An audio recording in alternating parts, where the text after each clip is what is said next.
నమస్తే, నేను మీ Kishore. Welcome to Vibrant TV. ప్రస్తుతం స్టూడియోలో నాతో ఉన్నారు TDP official spokesperson Tirunagari Jyotsna గారు. సో మొత్తం మీద శ్వేతపత్రాలు విడుదల చేస్తున్నారు ఆంధ్రప్రదేశ్ ముఖ్యమంత్రి చంద్రబాబు నాయుడు గారు.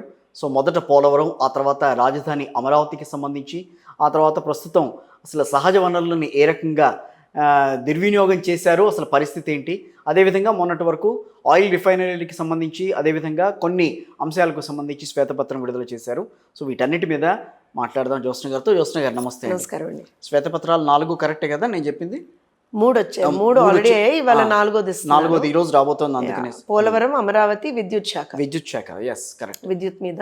అండ్ ఆల్సో ఇవాళ ఏ విధంగా అయితే భూదందాలు చేశారో, ఏ విధంగా అయితే సహజ వనరుల దోపిడీ చేశారో, ఈ మైన్స్ అనే వ్యవహారం కూడా దానికి మొత్తం, అందుకనే సహజ వనరులు అన్నాం మేము. దానికి సంబంధించిందంతా కూడా ఇవాళ already I think sir has started the presentation. So that's it అండి. సో పోలవరం మీద ఇంకా చాలా ఉన్నాయి, ఇంకా ఉంటాయి. కరెక్ట్. నేను కాదండి, పోలవరం మీద ఇచ్చిన ప్రెజెంటేషన్ కానీ, ఆ తర్వాత శ్వేతపత్రం విడుదల చేసిన విషయంలో కానీ, సో ఆల్మోస్ట్ ఈ గత 5 ఏళ్లుగా అసలు ఏం జరగలేదని చెప్పని అంటున్నారు. కానీ వైఎస్ఆర్ కాంగ్రెస్ పార్టీ అంబటి రాంబాబు గారు వీళ్ళంతా మాట్లాడుతూ, మేము ఆల్మోస్ట్ డయాఫ్రమ్ వాల్ని మేము పునర్నిర్మించాము, తర్వాత అంతా కూడా మేము నిర్మించామని చెప్పి మా చేతిలో మొత్తం అయిపోయింది, ఇక్కడ 90% అయింది, ఇంకో 10% మాత్రమే మీరు చేయాలి, అది కూడా 1 yearలో చేయొచ్చు, మీరు చేయగలరా అని అడుగుతున్నారు. సార్ నేను ఒక విషయం చెప్తాను కిషోర్ గారు. ఇప్పుడు అధికారంలో ఉన్నాం, మేము చాలా బాధ్యతాయుతంగా బిహేవ్ చేయాల్సినటువంటి పరిస్థితి, మాట్లాడాల్సినటువంటి పరిస్థితి, ఏది నిజమో ఏది అబద్ధమో ట్రాన్స్పరెంట్గా ప్రజల ముందర పెట్టాల్సినటువంటి పరిస్థితి అండి. అవును.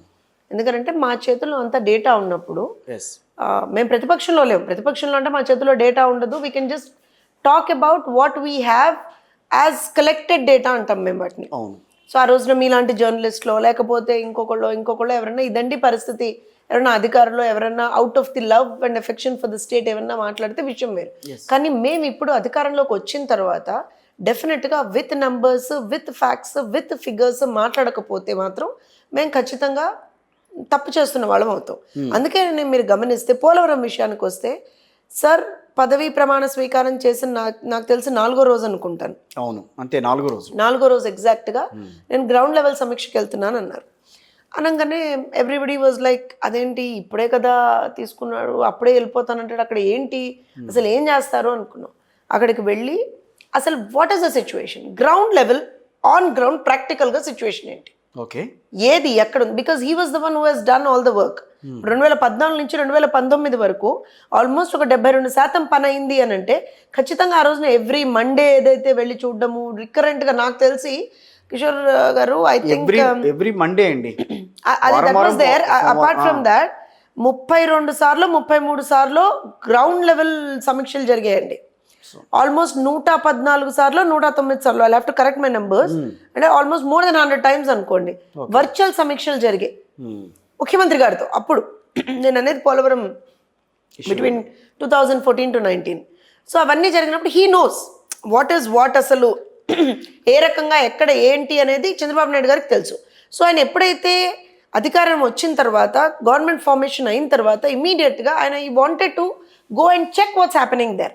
సో గ్రౌండ్ లెవెల్ సమీక్షకు వెళ్ళారు. వెళ్ళినప్పుడు నిజంగా కూడా చాలా పాథటిక్ సిచ్యువేషన్స్ ఆయన చూసారండి, కళ్ళల్లోంచి నీళ్ళు వచ్చాయి ఆయనకి నిజంగా. సో అలాంటి చివరికి పరిస్థితిని చేయి దాటిపోయే విధంగా తీసుకొచ్చారు అని. ఇన్ఫాక్ట్ మేము ప్రతిపక్షంలో ఉన్నప్పుడు కూడా సార్ ఒకసారి అక్కడికి వెళ్ళి ఇచ్చేయడానికి అంటే ట్రై చేసినప్పుడు వాళ్ళు ఏ రకంగా ఇబ్బందులు క్రియేట్ చేస్తారో తెలుసు. సరే, ఎనీవేస్ ఇక్కడ నేను ఏదో బ్లేమ్ గేమ్ చేయడానికి కాదు, I'm just talking about the facts and figures అనమాట. ఎప్పుడైతే అక్కడికి వెళ్ళి గ్రౌండ్ లెవెల్ సమీక్ష చేసిన తర్వాత ఆయనకు సిచ్యువేషన్ అర్థమైపోయింది. సార్ ఇది అలార్మింగ్ సిచ్యువేషన్గా ఉంది, చాలా పాథటిక్ సిచ్యువేషన్ ఉంది, ఇబ్బందికరమైనటువంటి పరిస్థితి ఉంది రాష్ట్రానికి. సో ఇమ్మీడియట్గా అధికారులు దీని మీద నాకు సమగ్ర నివేదిక ఇవ్వాలని చెప్పారని. చెప్పిన తర్వాత ఎందుకు సమగ్ర నివేదిక? సరే, ఇప్పుడు అమిత్ షా గారు ఎలక్షన్స్ ముందర ఒక పబ్లిక్ మీటింగ్లో, బికాజ్ పోలవరం అనేటువంటిది ఇవాళ ఆంధ్రప్రదేశ్కి ఒక జీవనాడి లాంటిదండి. సో ఖచ్చితంగా మేము కూడా ఏం చెప్పాము, పోలవరాన్ని కంప్లీట్ చేసుకోవాలి, అమరావతిని కంప్లీట్ చేసుకోవాలి, మనం ఒక 20 లక్షల ఉద్యోగాలు తెచ్చుకోవాలి, ఇవన్నీ these are all our poll promises కదా. సో అలాంటప్పుడు మనం వచ్చిన తర్వాత వాటిని మర్చిపోకూడదు కదా. సో అందుకని ఆ రోజున అమిత్ షా గారు చెప్పారు, అసలు ఈ సిచ్యువేషన్ చాలా డిఫరెంట్గా ఉంది అక్కడ గ్రౌండ్ లెవెల్లో. సో మీరు first give me the data అన్నారు సార్. ఎప్పుడైతే గ్రౌండ్ లెవెల్ సమీక్ష జరిగిన తర్వాత, అధికారులతో సమీక్ష జరిగిన తర్వాత, what it came up to was a very very very pathetic situation. అసలు నిజంగా కూడా నాకు తెలిసి ఐ ఫీల్ ఒక విధ్వంసకరమైనటువంటి పాలన ఏ రకంగా ఉంటుంది అనేటువంటి దానికి ఒక నిదర్శనం పోలవరం. చూసిన దానికి నాకు చాలా బాధ వేసిందని చెప్పి ఆయన మాట్లాడడం కూడా కొంత మీరు అన్నదానికి యాడింగ్ టు దట్. ఎందుకంటే చాలా సిచ్యువేషన్ 72% మేము ఫిలప్ చేసాం, మేమంతా చేసామని అన్న తర్వాత what percentage you have done from last 5 years అనే విషయంలో ఎక్కడ ఎవరు కూడా నేను what I'm saying is transparency అనేటువంటిది ప్రభుత్వంలో ఉన్నప్పుడు ఉండాలి సార్ ఖచ్చితంగా. ఎందుకంటే మీ దగ్గర డేటా ఉంటుంది. సో ఇప్పుడు మీరు ప్రభుత్వంలో ఉన్నప్పుడు మీ దగ్గర డేటా ఉన్నప్పుడు ట్రాన్స్పరెంట్ గా డేటా పుటప్ చేయాలి. మంచో చెడో ఇప్పుడు మా మీద జరిగినటువంటి ఒక చిన్నపాటి ఐ థింక్ చాలా మంది తప్పు అంటారు, కానీ నేను ఐ థింక్ దట్స్ బాధ్యత అంటాను నేను. మీకు గుర్తుంటే 2014 నుంచి 2019లో మీరు హామీలు పూర్తి చేయలేదు అని మా మీద ఒక 650 హామీలు పూర్తి చేయలేదన్నారు. అందులో ముఖ్యంగా అందరూ మాట్లాడేది, ముఖ్యంగా అప్పుడు ప్రతిపక్షాలు మాట్లాడేది ఏంటంటే రైతు రుణమాఫీ అన్నారు. సార్ మేము నంబర్లతో సహా చెప్పామండి, మేము ఇంతమందికే ఇచ్చామండి, ఇస్తున్నామండి, ఇట్స్ ఇన్ ద ప్రాసెస్ అని ఆ రోజున కూడా చెప్పాం మేము. అసలు రుణమాఫీ ఇఫ్ యూ రిమెంబర్, అవును, అసలు ఎత్తలేదు నెక్స్ట్ ఎలక్షన్స్ లో. నేను ఎందుకు మాట్లాడుతున్నాను అని అంటే 2019లో కూడా మేము 2019కి ముందర మేము ప్రభుత్వంలో ఉన్నప్పుడు కూడా చేసామని చెప్పామండి, చేయలేకపోయామని చెప్పాం మేము. That is what is called transparency. ఆ transparency was missing in this government అంటాను నేను. Again not a blame game again. So ఇంత జరిగిన తర్వాత ఎప్పుడైతే అదంతా చూసిన తర్వాత సార్ ఒక శ్వేతపత్రం రిలీజ్ చేశారు. శ్వేతపత్రం ఎందుకు రిలీజ్ చేశారండి మీకు I think if I'm not wrong Kishore గారు, శ్వేతపత్రం రిలీజ్ చేయాల్సింది అంబటి రాంబాబును ఆ పార్టీ వాళ్ళు. ఎందుకో చెప్తాను నేను మీకు, దానికి కారణం కూడా చెప్తాను. If you don't do that మీ మీద మీరు ఏది చెయ్యలేదు అనేటువంటిది ఒక ఆరోపణ మీ మీద ఉంది, రైట్? సో దాన్ని మీరు నల్లిఫై చేసుకోవాలంటే మేము చేశాను రా బాబు అని చెప్పుకొని చావాలి కదా. కోపం వస్తుంది నాకు ఇప్పుడు, కానీ వాస్తవమే కదా, చేయలేదు వాళ్ళు. చేయకుండా మేము ఎప్పుడైతే ఒక శ్వేతపత్రం రిలీజ్ చేసామో పొలోమంటూ ఆ శ్వేతపత్రానికి సంబంధించి అసలు దీంట్లో కౌంటర్ ఏదో ఇద్దామని ప్రయత్నించారు. వాస్తవాలు లేవని కౌంటర్ ఇచ్చారు. నేనేమంటాను అంటే వాస్తవాలు లేవని నువ్వు కౌంటర్ ఇస్తున్నావయ్యా, కరెక్టే. అందులో మేము చెప్పిన దాంట్లో ఇది తప్పని ఒకటి చెప్పు, ఇది తప్పని ఒకటి చెప్పు. వీళ్ళు ఆ రోజున నిజంగా గమనిస్తే మనము డయాఫ్రమ్ వాల్ కి సంబంధించి అంటే ఇంకా అంతకుమించి డయాఫ్రమ్ వాల్ కూడా అది కూడా సరిగ్గా నిర్మించలేదు. నేను దానికే రీజన్ చెప్తాను. దానికే వాళ్ళు ఏమన్నారు అంటే అసలు ఇది కట్టకుండా డయాఫ్రమ్ వాల్ ఎలా కడతారు, అసలు నదీ పరివాహం మార్చకుండా డయాఫ్రమ్ వాల్ ఎలా కడతారు. సరే ఇప్పుడు నేను విషయం చెప్తాను, అక్కడ పోలవరాన్ని చంద్రబాబు నాయుడు గారు డిజైన్ చేయరండి, జగన్మోహన్ రెడ్డి డిజైన్ చేయడండి, అంబటి రాంబాబుకి అయితే అసలు నాకు అర్థమే కాలేదన్నాడు మహానుభావుడు. నాకు అర్థం కాకపోతే ఎవరికి అర్థం కాకూడదు, కాదు కూడా అన్నాడు. సరే అవన్నీ పక్కన పెట్టేస్తే డిజైన్ ఎవరు చేస్తారు సార్? ఇంజనీర్స్ చేస్తారు. And engineers know their work, ఎలా చేయాలి అనేది వాళ్ళకి తెలుసు. వాళ్ళు ఆ ప్రకారంగానే they give you a procedural chart saying that ఇలా చేస్తామని చెప్తారు. చెప్పినప్పుడు మీరు దాన్ని ఎంత ఫాస్ట్గా కంప్లీట్ చేసుకుంటూ వెళ్తారు అనేటువంటిదే ఒక ప్రభుత్వంగా మీ మీద ఉన్నటువంటి ఒక బాధ్యత. ఆ రోజున మా ప్రభుత్వం ముందర వాళ్ళు పెట్టినటువంటి ప్రతి ఒక్క స్టెప్ని మేము కంప్లీట్ చేసుకుంటూ ముందరికి వెళ్ళిన తర్వాత వీళ్ళు ఏమన్నారు, పోలవరంలో విపరీతమైనటువంటి అవినీతి చేశారని బుక్కులు వేశారండి. వీళ్ళు చేశారా? 5 సంవత్సరాల్లో ఏమీ చేయలే వీళ్ళు. పోనీ అవినీతి చేస్తే మనం బయట పెట్టాలి కదా, ఏమీ చేయకుండా లేదు మేము రివర్స్ టెండరింగ్ చేస్తాం, ఇచ్చేస్తాం, వచ్చేస్తాం. సార్ ఆల్మోస్ట్ 1 year 8 months అనుకుంటా అండి వీళ్ళు కంప్లీట్గా 1 year 8 months కంప్లీట్గా వదిలేశారు. దాని పర్యవసానం ఏంటి? డయాఫ్రమ్ వాల్ ఏదైతే ఆల్రెడీ నిర్మించుందో మీరు దాని అంటే కంటిన్యూషన్ వర్క్ మీరు చేయలేదు. ఆల్మోస్ట్ 1.5 to 2 years మీరు కంటిన్యూషన్ వర్క్ చేయలేదు. Not only diaphragm wall, the entire thing, the spill channels కానీ ఏవి కానీ. సో కంటిన్యూషన్ వర్క్ చేయనప్పుడు చేసిన వర్క్ సబ్మర్జ్ అయిపోయింది. What happens? డ్యామేజ్ అయినట్టే కదా. 435 కోట్లు sir, if I'm not wrong, diaphragm wall కట్టడానికి అయినటువంటి ఖర్చు అనుకుంటా. ఆల్మోస్ట్ ఇదర్ ఇఫ్ అంటే I'm just talking the hypothetical figure if I'm not wrong. ఇవాళ just to repair that and put it back in place another 480 crores. Nearly ఎవరి money చెప్పండి? ప్రజల సొమ్ము. సో ఎవరికి బాధ్యత ఉండాలి? 5 సంవత్సరాలు అధికారం ఎలగబెట్టామన్నటువంటి మహానుభావులకి బాధ్యతతో ఏడిచావాలి కదా. మొన్న మేము మాట్లాడినప్పుడు కోపంగా జోస్న గారు కోపం చేస్తున్నట్టు కోపం వస్తుంది సార్. డబ్బులు అవి అవును మన పల్లి బఠానీలా డబ్బులు కదా. నేనేమంటానంటే 72% మేము చేశామని చెప్తున్నాం, ఏమేం చేశామో కూడా చెప్తున్నాం. డబ్బులు ఎంత కేంద్ర ప్రభుత్వం నుంచి వచ్చాయి, ఎక్కడ యూటిలైజ్ చేశాము, ఎంత వర్త్ ఆఫ్ వర్క్ జరిగింది, ఎవ్రీథింగ్ ఈజ్ ఆన్ పేపర్ అండి. మేము మొన్న శ్వేతపత్రం ఇచ్చినప్పుడు అదే చెప్పాం. సో ఇప్పుడు కేంద్ర ప్రభుత్వం నుంచి ఇన్ని వేల కోట్లు వచ్చాయి, 11,000 చిల్లరో 12,000 కోట్లు వచ్చాయి, దానికి ఇంత వర్త్ ఆఫ్ వర్క్ చేసాం మేము. This is the thing. మీ ప్రభుత్వ హయాంలో ఓల్డ్ బిల్స్ ఓల్డ్ ఇవి కూడా కలిపి ఆల్మోస్ట్ ఒక 8,000 కోట్లు వచ్చాయండి వీళ్ళకి. 8,000 కోట్లు. That includes the rehabilitation staff also if I'm not wrong. దాంట్లో వీళ్ళు కనీసం ఒక 4,500 కోట్లు కూడా 4,500 కోట్లు కూడా వీళ్ళు ఖర్చు చేసినటువంటి దాఖలాలు లేవు. అదేంటి ముంపు మండలాల్లో వాళ్ళందరికీ కూడా ఎక్కడ ఇచ్చారు? నేను మీకు విషయం చెప్పనా, వీళ్ళు ఏమన్నారు తెలుసా? వీళ్ళ ప్రామిస్ ఏంటో తెలుసా? 2019 ఎలక్షన్లకు ముందర ఇక్కడ మీరు కవర్ చేశారో మీకు గుర్తుంటుంది. ఏమన్నారు? బ్రహ్మాండంగా సకల వసతులతోటి కాలనీలను నిర్మిస్తామన్నారు. దిక్కుమాలిన వీళ్ళ దౌర్భాగ్య మాటలు. నిజంగా ఆ రోజు ప్రజలు ఓట్లేశారు. రాష్ట్రం ఇంత నాశనం అయిపోయింది 5 సంవత్సరాల పాటు. నేను విషయం చెప్తా, కనీసం ఒక ఇల్లు కట్టలేదండి. Forget about colonies. These people didn't even construct single house. కాలనీలు మర్చిపోండి మీరు, సకల సౌకర్యాలు మళ్ళీ అక్కడ. ఓ ఇల్లు కట్టడానికి దిక్కు లేదురా నాయన నీకు.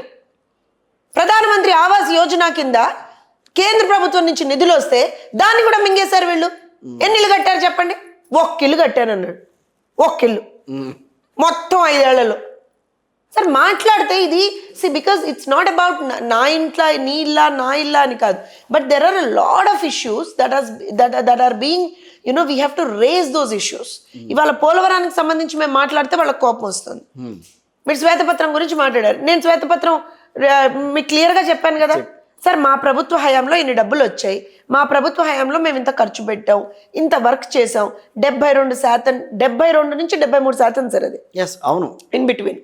నేను ఏమంటున్నా అంటే అవుట్ రైట్ గా పోలవరం గురించి అర్థం కానటువంటి ఇరిగేషన్ మంత్రి వర్యుల్ని అడుగుతున్నాను. ఇద్దరున్నారు అంటే ఈయన నాకు అర్థం కాదన్నాడు. ఆయన ఎవడొస్తాడో రండ్రా బాబు అన్నాడు. ఆ మహాన్ బాబు ఎక్కడ పోయాడో ఎవరికి తెలియదు. So talk about him. I'm talking about the latest X irrigation minister. ఈయన ఏమన్నాడు? పోలవరం గురించి నాకే అర్థం కాలేదు, ఇంకెవరికి అర్థమవుతుందండి అన్నాడు. నాయన, మీ ప్రభుత్వ హయాంలో ఎన్ని డబ్బులు కేంద్రం నుంచి వచ్చాయి, ఎంత మీరు ఖర్చు పెట్టారు, ఎంత పర్సంటేజ్ ఆఫ్ వర్క్ చేశారు, శ్వేతపత్రం రిలీజ్ చేయండి. శ్వేతపత్రం రిలీజ్ చేయండి సార్. శ్వేతపత్రం ఇప్పుడు నేను అసలు సబ్జెక్ట్ తీసుకుని పోనీ శ్వేతపత్రం అనడానికి వాళ్ళకి ఏమన్నా ఒక్క నిమిషం కిషోర్ గారు, శ్వేతపత్రం వైట్ పేపర్ అంటే ఏమన్నా భయం వేస్తుందేమో, దానికి బ్లూ పేపరో లేకపోతే వాళ్ళ పార్టీ రంగులు ఇచ్చిన పేపర్ అన్నా చేయమని చెప్పండి. ఏమని చెప్పండి సార్ పోనీ అదన్నా. ఇప్పుడు ఆ శ్వేతపత్రం అన్న సబ్జెక్ట్ నేనెందుకు తీసుకున్నానంటే అసలు దాంట్లో నిజాలు ఉంటే కదా శ్వేతపత్రం అనేది బయటికి రావడానికి అని చెప్పి మనం మాట్లాడుతున్నారు. అసలు ఏమున్నాయి, మీరు ఏం చేశారని చెప్పి నిజం బయట పెడతామని అంటున్నారు. అక్కడ ఏమైనా జరుగుంటే కదా మీరు నిజం వాస్తవం బయట పెడతామని చెప్పాలి కదా అన్న మాట అంటున్నారు. You have a copy of it. You have a copy of it. Simple గా అలాంగ్ విత్ దిస్ ఇంటర్వ్యూ పక్కన శ్వేతపత్రం కూడా మీరు వేయండి, పక్కన విండోలో వేసినప్పుడు క్లియర్గా తెలుగుదేశం పార్టీ హయాంలో ఏమేం పని చేసామనేటువంటిది మేము ఆ శ్వేతపత్రంలో అంత క్లియర్గా ఇచ్చామండి. నేను ఒకటే అడుగుతున్నా, మిమ్మల్ని ఒక్కటే అడుగుతున్నాను. వైఎస్ఆర్సీపీ హయాంలో అంటే 2019 నుంచి 2024 వరకు పోలవరంలో మేము ఇది చేసామని చెప్పండి వాళ్ళని. లేదు. సో హూజ్ ఎట్ ఫాల్ట్ అండి? ఎవరు తప్పు చెప్పండి, ఎవరు తప్పు? పోనీ ఇదో విషయం సరే, అంటే వీళ్ళ తెలివితేటలు ఎంతగానో ఉన్నాయో మనం చూద్దాం. డయాఫ్రమ్ వాల్ మేము చాలా లో స్టాండర్డ్తో కట్టాం, సబ్ స్టాండర్డ్తో కట్టాం, అందుకే ఇదైపోయింది. అవన్నీ మాట్లాడుతున్నటువంటి వాళ్ళకి ఒక ప్రశ్న అడుగుతాను నేను.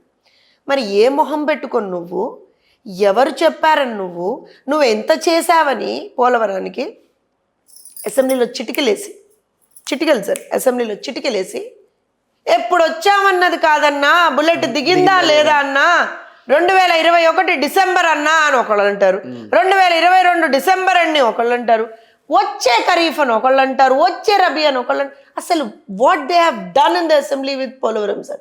ఎప్పుడు పోలవరం సబ్జెక్ట్ వచ్చిన అసెంబ్లీలో లిటరల్గా అబద్ధాలు మాట్లాడారు తప్పించి. అయిపోయింది, 2022 డిసెంబర్ వరకు చేసేస్తాం. ఎట మాట్లాడావు మరి నువ్వు? అవును, డయాఫ్రమ్ వాల్ సబ్స్టాండర్డ్ గా కట్టామని చెప్పి నువ్వు చెప్తున్నావు కదా వాళ్ళ ఆరోపణ. మరి ఆ రోజున ఏమైపోయింది నీకు? కళ్ళ గంతలు కట్టుకున్నావా? తెలీదా నీకు? స్పిల్వే లేదని తెలీదా నీకు? నిర్మాణం జరగలేదని తెలీదా నీకు? ఎలా కడతా అన్నావు 22 వరకు? అరే మొన్నటికి మొన్నండి, even last year when they were speaking, last assembly sessions లోనే అనుకుంటా, if I'm not wrong, just before the left 25 వరకు కంప్లీట్ చేస్తామన్నాడు. ఎలా చేస్తామన్నాడు? టెక్నికల్ అథెంటిసిటీ ఏంటి దానికి? ఏముండదు, ఏం అడగకూడదు. మేము అడిగితే తెలుగుదేశం పార్టీ మా మీద అభాండాలు వేస్తోంది. చంద్రబాబు నాయుడు గారు అందులో డబ్బులు మింగేశారు. ఏం మింగారు ఆయన డబ్బులు? చెప్పు నాకు. సాక్షాత్తు కేంద్ర ప్రభుత్వమే పార్లమెంట్లో అడిగినటువంటి ఒక ప్రశ్నకి కేంద్ర మంత్రి చాలా క్లియర్ గా పోలవరంలో రూపాయి అవినీతి జరగలేదని చెప్పాడు కదా. పోనీ మీరు ఇక్కడ ఏడ్చారు కదా 5 సంవత్సరాలు. పోనీ 5 సంవత్సరాలు నువ్వేమన్నా ఎలికి తీసావా? రీటెండరింగ్ పెట్టారు కదా మళ్ళీ. ఎవరికి ఇచ్చారండి? సార్ ఎవరికి ఇచ్చారు?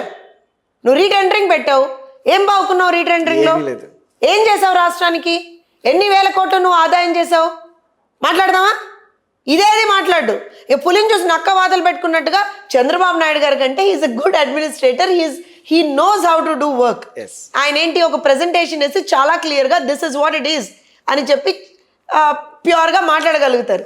చంద్రబాబు నాయుడు గారు ప్రెజెంటేషన్ పెట్టి చెప్పారని చెప్పి మర్నాడు ఈ మహానుభావుడు వచ్చి ప్రెజెంటేషన్ వేసేసి నెక్స్ట్ నెక్స్ట్ అని కింద ఉన్నాడంటే అయిపోయిందా?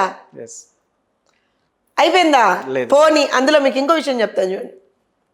దిస్ పర్సన్ ఆ రోజు ఆయన ప్రెస్ మీట్ కనుక మీరు వింటే, ఐ డోంట్ నో మీరు ఎంత, 2014లో రాజశేఖర్ రెడ్డి గారి ప్రభుత్వం వచ్చిందిట. అది కొంచెం కొన్ని విషయాలు చాలా you are talking about serious topic అండి, and you are blaming the government now. రాష్ట్ర ప్రభుత్వం ఇవాళ రోజు తప్పు మాట్లాడుతోంది అని నీ సచ్చీలతని దీన్ని నువ్వు ప్రూవ్ చేసుకోవాలనుకున్నప్పుడు ఒళ్ళు దగ్గర పెట్టుకొని మాట్లాడాలి కదా. అది అయిపోయింది. If you remember there was a Guinness record. మనం ఒకటే స్ట్రెచ్ లో అది లే చేస్తాం ఇన్ని క్యూబిక్ మీటర్స్ అని చెప్పి మనకు ఒక గిన్నెస్ రికార్డ్ ఉంది. ఏంటి అది? ఏ మీటర్లు అయ్యాది? ఏంటి అది? ఏ మీటర్లు అయ్యాది? ఆ కింద ఆపరేట్ చేసే అతను 32,000 చిల్లరండి, అది 32,000 and odd. ఈ మహానుభావుడు, and this person who doesn't know the difference between a cubic meter and other things, who doesn't know what a cubic meter is. Jyotsna గారు మీరు ఇలా మాట్లాడచ్చా? అన్ని రోజులు ఆయన ఇరిగేషన్ మంత్రిగా చేశారు అని అంటే నేను ఖచ్చితంగా మాట్లాడతా, బికాస్ హీ డజంట్ నో.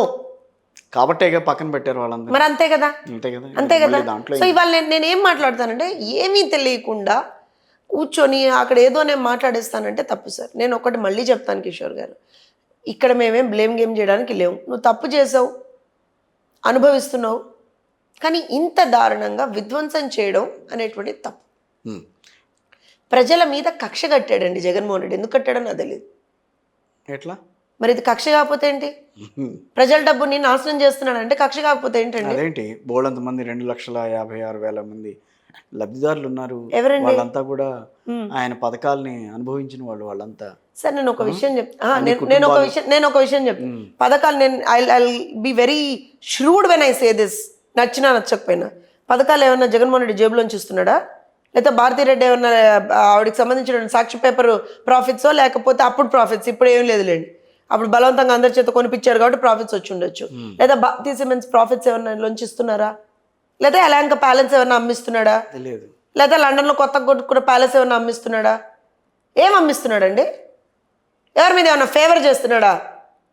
ఏ ప్రభుత్వం వచ్చి ప్రజలకి పథకాలు ఇచ్చినా, ఈవెన్ ఇంక్లూడింగ్ మా ప్రభుత్వం కూడా ప్రజలకేం ఫేవర్ చేయట్లేదండి. మేము మా బాధ్యత అది. అందుకనే మొన్న ముఖ్యమంత్రి వర్యులు సాక్షాత్తు లబ్ధిదారుడి ఇంటికి వెళ్ళి పెంచిన పెన్షన్ ఇచ్చారు. బాధ్యత అది. ఆ రోజున కూడా ప్రతి ఒక్కళ్ళు, మంత్రులు కావచ్చు, ఎమ్మెల్యేలు కావచ్చు, ఎంపీలతో సహా ప్రతి ఒక్కళ్ళు కూడా వెళ్ళి మీరు లబ్ధిదారులకు ఇవ్వాల్సిందే. బాధ్యత సార్ అది మాది. ప్రజలు బాధ్యతగానే ఉంటాయి. 6 హామీలు కూడా డెఫినెట్ గా. ఎందుకో చెప్తాను వినండి. ఇప్పుడు నేను మీరు ఇందాక అన్న పాయింట్తో నేను చాలా గట్టిగా డిఫర్ అవుతాను. ప్రజలు ఎక్కడా కూడా you are not doing them a favour. It is your responsibility to help them. It is your responsibility to take care of them. అది బాధ్యత అని మనం తీసుకున్న రోజున జవాబుదారీతనం వస్తుందండి. ఇవాళ జవాబుదారీతనం మాకుంది. ఎందుకుందో చెప్తాను. నిజంగా కూడా జగన్మోహన్ రెడ్డి వెళ్ళేటప్పుడు ఏ విధమైనటువంటి ఖజానాను ఏ రకమైనటువంటి పరిస్థితుల్లో పెట్టి వెళ్ళాడో తెలుసు. అయినా సరే ప్రజలు ఇవాళ ఇబ్బందులు పడుతున్నప్పుడు మేము ప్రజలకు ఒక మాట ఇచ్చున్నాం. ఏం మాట ఇచ్చున్నాం? పెన్షన్లు పెంచుతాం, పెంచిన పెన్షన్లు 1వ తారీఖునే మీకు ఇస్తాము అని ఒక మాట ఇచ్చాం. ఆ మాటనికి మాకు ప్రజల పట్ల ఒక జవాబుదారీతనం ఉంది. ఖచ్చితంగా by what ever means it maybe ఆ మాటను మేము నిలబెట్టుకోవాలి. ఎందుకు నిలబెట్టుకోవాలి? ప్రజలకు మేము జవాబు చెప్పొద్దా రేపు పొద్దున్న నిలబెట్టుకోకపోతే? ప్రజలకు మనం భయపడాలండి, ప్రభుత్వాలు భయపడాలి ప్రజలకి, అంతే తప్పించి ఇష్టారీతిని ప్రవర్తించడానికి లేదు. వాళ్ళు మాట ఇచ్చారు నవరత్నాలు, అందుకని వాళ్ళు డబ్బులు ఏమిచ్చారు చెప్పండి, ఏమిచ్చారు చెప్పండి. నవరత్నాలు ఇస్తామని అన్నారు, మొత్తం అన్ని నవరత్నాలు ఏమిచ్చారు సార్? ఇప్పుడు అమ్మఒడిలో ఎంత ఇస్తానన్నాడు? ఎంత ఇస్తా అన్నాడు సార్? 15,000 ఇస్తా అన్నాడు. ఇంట్లో ఎంతమంది పిల్లలు ఉంటే అంతమందికి 2 పిల్లలకు 15,000 ఇస్తానన్నాడు. అవునా అన్నాడు అప్పుడు?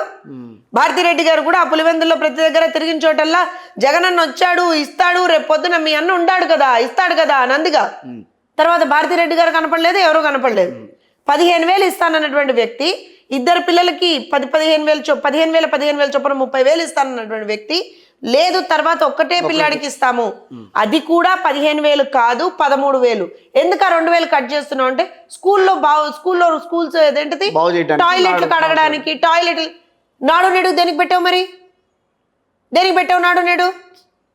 డబ్బులు ఎక్కడి నుంచి? నాడు నేడు కూడా బడ్జెట్ ఎలొకేషన్ ఉంది కదా, ఎడ్యుకేషన్ డిపార్ట్మెంట్ నుంచి బడ్జెట్ ఎలొకేషన్ ఉంది కదా, ప్రతి స్కూల్కి ఎడ్యుకేషన్ డిపార్ట్మెంట్ నుంచి ఎవ్రీ మంత్ వస్తుంది కదా డబ్బులు. ఇప్పుడు మరి వస్తుంది, నేను కాదనండి, ఇప్పుడు కూడా అంటున్నారు కదా. మరి మొన్న ఒక మంత్రి గారు వెళ్ళి అందరికీ, మీ ఇంట్లో ఉన్న వాళ్ళందరికీ కూడా డబ్బులు అందిస్తామని చెప్పని అన్నారు. డెఫినెట్ గా అవునా కాదా? మేము ఇస్తామని చెప్తున్నాం అందరికి, ఇద్దరికంటే కాదని అన్నారు, ఇప్పుడు అందరికి ఇవ్వాలి, ఇంట్లో ఉన్న పిల్లలందరికీ ఇస్తామని అన్నాము. దాని మీద కూడా మొన్న విష ప్రచారం చేద్దామని ట్రై చేశారు. నేను చెప్తాను, దానికి కూడా చెప్తాను సార్. ఇప్పుడు ఒక ప్రిలిమినరీ సర్క్యులర్ కమ్ జీవో లాంటిది ఇచ్చాం.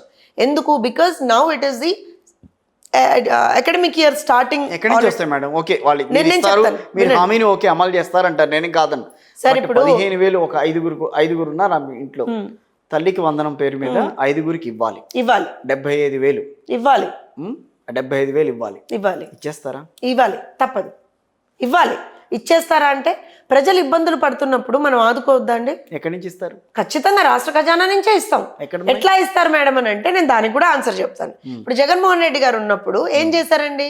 Mining mafia, sand mafia, liquor mafia, అన్ని మాఫియాలే. సో 100 రూపాయలు వినండి 100 రూపాయలు ప్రభుత్వ ఖజానాకి రావాల్సినటువంటి 100 రూపాయలు ఉన్నాయనుకోండి, ఆ 100 రూపాయల నుంచి కేవలం 10 రూపాయలు మాత్రమే ప్రభుత్వ ఖజానాకు వచ్చాయి. మిగతా 90 రూపాయలు వాళ్ళ జేబుల్లోకి వెళ్ళాయి. ఇవాళ మేము 100కి 100 రూపాయలు ప్రభుత్వ ఖజానాకు తెప్పిస్తున్నాం. సో ఖచ్చితంగా ఆబ్వియస్ గా వి విల్, అంటే when you have a proper routing.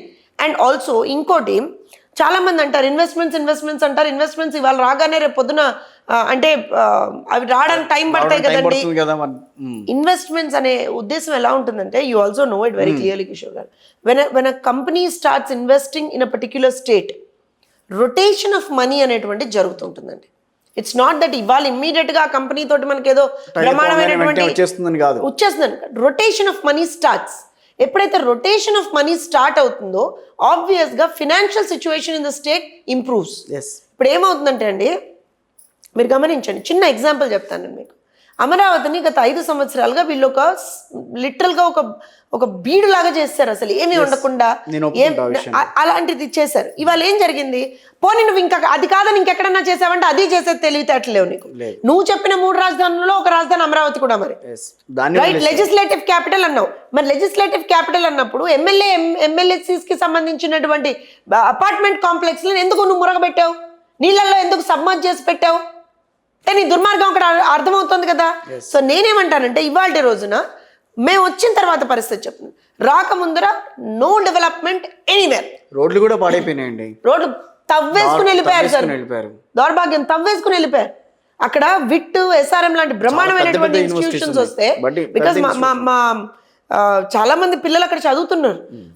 మేము ఎప్పుడన్నా పాపం వాళ్ళు అంటే అసలు ఇది ఇది it has become you know area for non social elements లాగా అయిపోయిందంటే we can't go in their.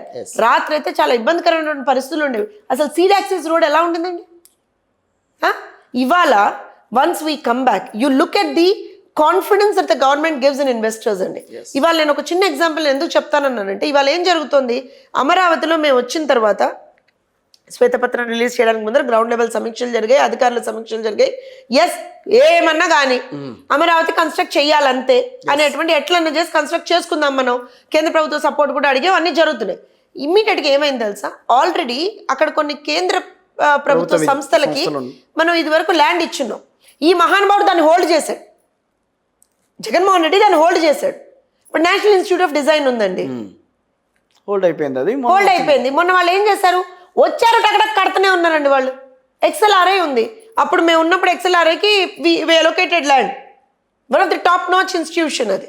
XLRI మొన్న they came back, no will continue అన్నారు. ఏదో వాళ్ళని బతిలాడుకున్నాము, బావాలనుకున్నాము, ఏం చేసుకున్నాము, they are coming back. Sir ఇప్పుడు ఇమాజిన్ చేయండి, 2 major premier institutes they have started their construction start అయినప్పుడు మీకు ఆల్రెడీ అక్కడ ఒక ఎంప్లాయ్మెంట్ స్టార్ట్ అయింది కదా, స్టార్ట్ అయిందా అవ్వలేదా? ఎంప్లాయ్మెంట్ స్టార్ట్ అయిన తర్వాత now imagine rotation of money అనేది జరుగుతుంది కదా ఈజీగా. This is what is I'm talking about.